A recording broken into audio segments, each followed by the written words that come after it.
I invite you to follow along with me as I check all the crops. I am looking at sweet potatoes. Here, when I look down and I see the ground cracking like this, it's a very good sign. It means something's growing under there. So let's check this out and see how it's doing. Sure enough, look at that. See? Can't see it real well maybe. It's about 2.5 inches wide and goes quite deep. I can't really move it. So that's a good sign. I'm in one of our fields of organic soybeans. And I pulled a plant so you could see how they're coming. And I count up to 30 or more of these little pods coming where there's going to be beans. There's a few here. I don't know if they're going to develop or not. Maybe they didn't get pollinated. But conservative estimate would be 20 plus that are looking healthy and should produce beans. That's on par with one of the best crops that I've had to date. So I'm excited to see how well they're doing.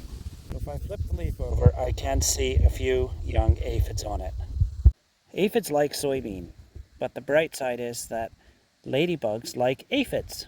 Part of the benefit of having a natural and organic system is that the ladybugs can come in and keep the aphids in check. Look at how tall they are above me. I can't even reach. It's incredible. It's like a jungle canopy. But this is the first year for me growing organic field corn. It's kind of fun to see. And that's what the cob looks like inside once it's opened up. Now the peas, I'm afraid, are a little bit of a write-off. You've got sections here where they're dry and crisp and the peas could be harvested. And then there are sections that are green. I think if I'm going to grow peas again, I'm going to have to do it in a more consistent field. This field has wetter and drier spots, and certainly the peas don't seem to like that. Winter squash is coming along, because when I come down in,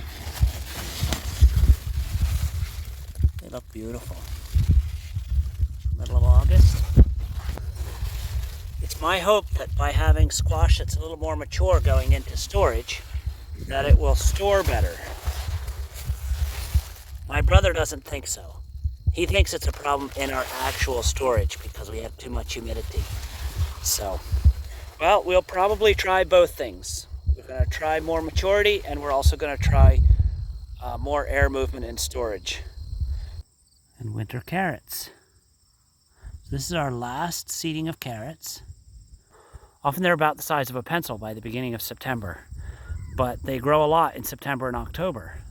And that's what we want. It makes the best tasting carrots and gives us the least problems with disease and pests in the roots because they're growing when it's cool.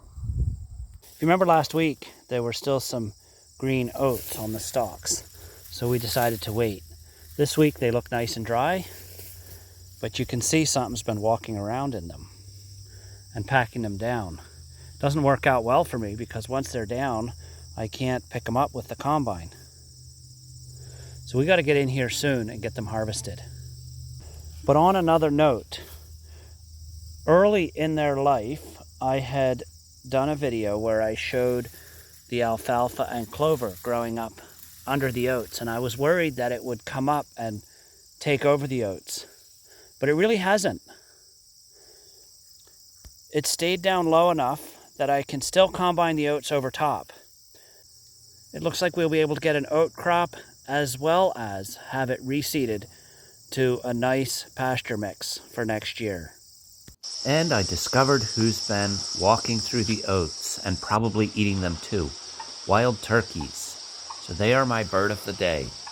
They don't generally cause a lot of visible damage on the farm, but there are a lot of them here.